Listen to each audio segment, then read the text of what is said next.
remember, it's about getting better, not about being good.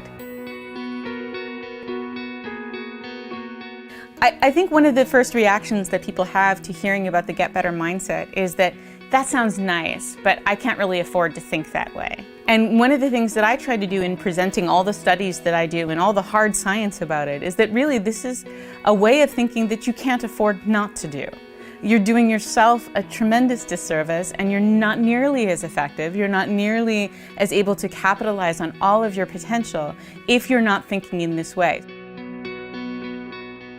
More and more companies are actually picking up on this idea that the way they evaluate their employees, the kinds of feedback employees receive, the way the company talks about its goals, is creating this kind of be good mindset where everybody's so worried about doing everything perfectly that they're actually not doing things as well as they might be. They're not as creative, they're not as innovative, they're just really not reaching their goals. Organizations can absolutely create big changes in mindset by doing some fairly simple things.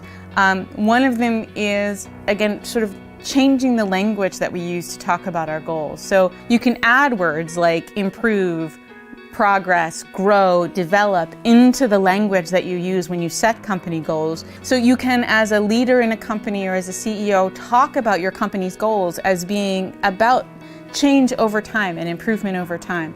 And that will immediately start to shift how people think about them. Another thing that you can do is change the way feedback is delivered. Annual performance reviews are terrible for lots and lots of reasons. Well, one of the reasons is the feedback is very focused on comparing your performance to how other employees have done. Many companies are now getting rid of that entire process, and they're replacing it with conversations where people are not compared to other people.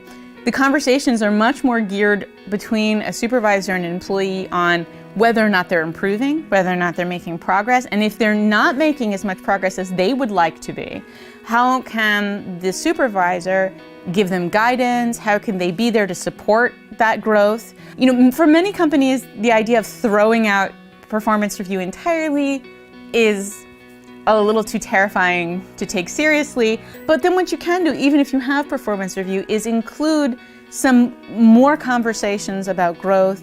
You can acknowledge when people have improved and incentivize that and value it so that it's not just the top performers that get the best, but also the people that have had the most improvement over time. Nobody gets better without mistakes. And so mistakes are vital. If you're not making mistakes, you're not innovating, you're not being creative.